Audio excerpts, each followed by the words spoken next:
I've just come from a meeting with local residents who are out of their homes.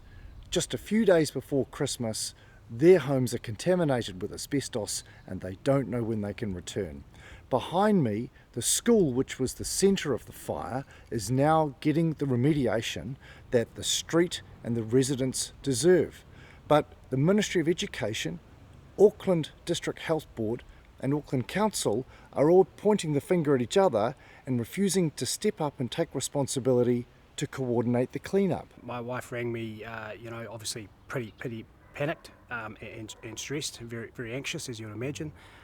So I dropped what I was doing in the office and got home as quickly as I could to obviously support her and make sure that our son was safe and obviously our daughter as well. Well, no one's been to see us, Simon.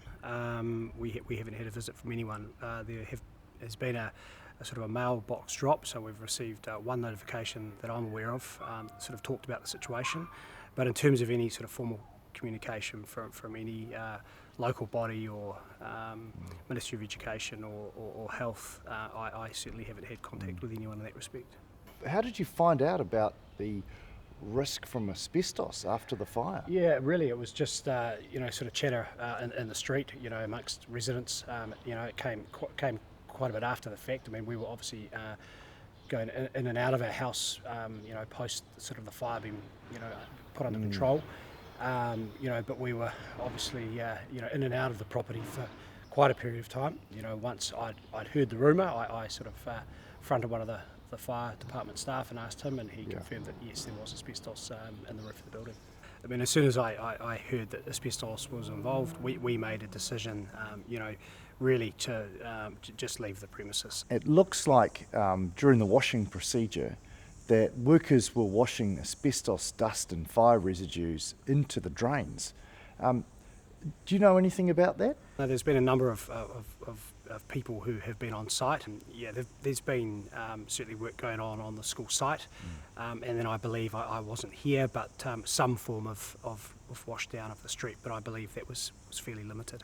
What kind of advice did you get from the Public Health Service, and when did you get it?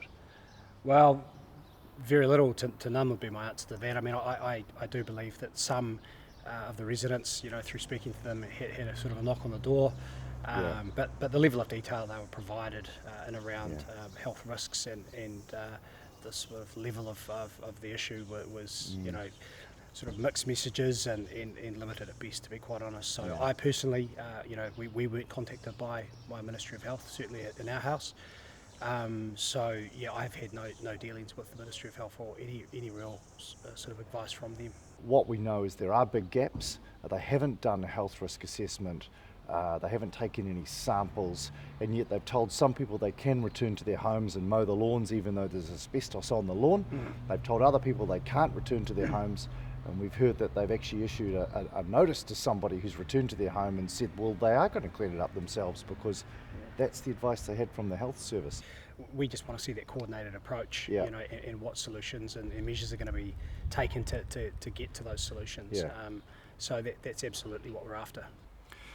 So it's clear the agencies involved in this issue, Ministry of Education, whose school caught fire and spread asbestos around the neighbourhood, Auckland Regional Public Health Service, who sent out an initial notice telling people that they could even clean up their own homes, and Auckland Council, which has a responsibility to respond after an emergency as if this was a normal civil defence type response.